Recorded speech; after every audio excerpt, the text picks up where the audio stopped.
Baik, selamat pagi sebelumnya Prof. Suherman. Perkenalkan nama saya Davin Ardiansyah dengan NIM 2103012412444. Pada kesempatan kali ini saya akan membahas hubungan antara kilang dan juga pabrik petrokimia ya. Jadi fokus utamanya adalah bagaimana kedua sistem ini saling terintegrasi ya dalam hal aliran material, proses, dan nilai tambah dalam industri kimia.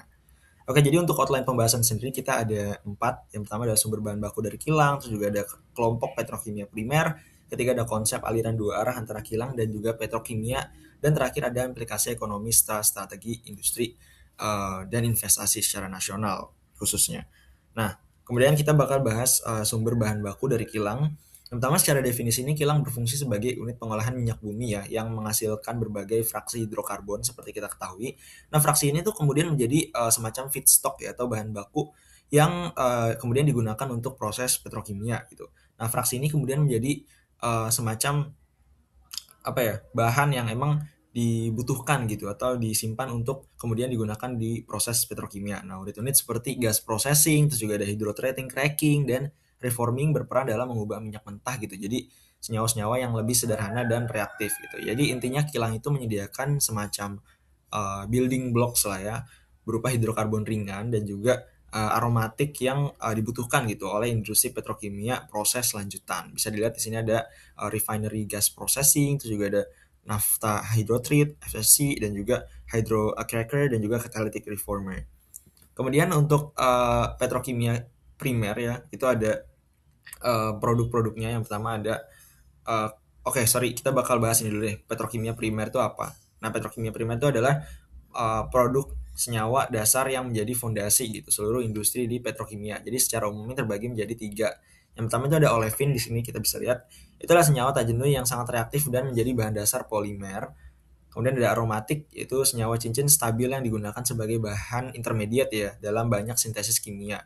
Nah, kemudian gas sintesis ya campuran gas yang utamanya adalah CO dan juga hidrogen, combustible gas yang digunakan untuk produksi bahan kimia dasar seperti metanol dan amonia gitu. Jadi ya kita tahu ya kalau misalkan hidrogen tuh banyak digunakan di produksi amonia, dan juga CO itu ya tentu digunakan untuk produksi metanol. Oke, nah kemudian di rantai nilai olefin ya, itu menggambarkan transformasi dari molekul sederhana menjadi produk akhir atau end product yang kita sering tahu ya. Secara umum alurnya adalah dari feedstock, kemudian jadi olefin, monomer, kemudian polimer hingga ke end product atau produk akhirnya. Nah, proses kunci di sini adalah sistem crackingnya gitu, yaitu pemecahan hidrokarbon menjadi olefin gitu. Dalam sudut pandang teknik ya, ini adalah proses konversi yang mengubah gitu struktur molekul untuk meningkatkan nilai ekonomiknya sebagaimana tujuan daripada chemical engineer itu sendiri.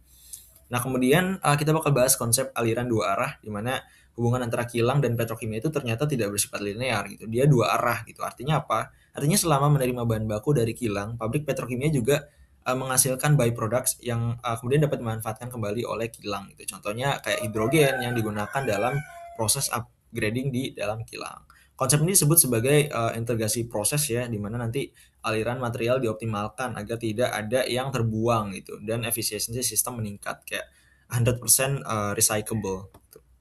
Kemudian ada produk dan aplikasi dari petrokimia gitu. Jadi produk petrokimia ini merupakan hasil akhir ya dari rangkaian proses konversi kimia. Jadi secara umum produk ini berupa material seperti plastik, karet, sintesis, dan juga bahan kimia industri. Ya, fungsi utamanya adalah sebagai material dasar gitu dalam berbagai sektor, mulai dari kemasan, konstruktif, hingga otomotif gitu.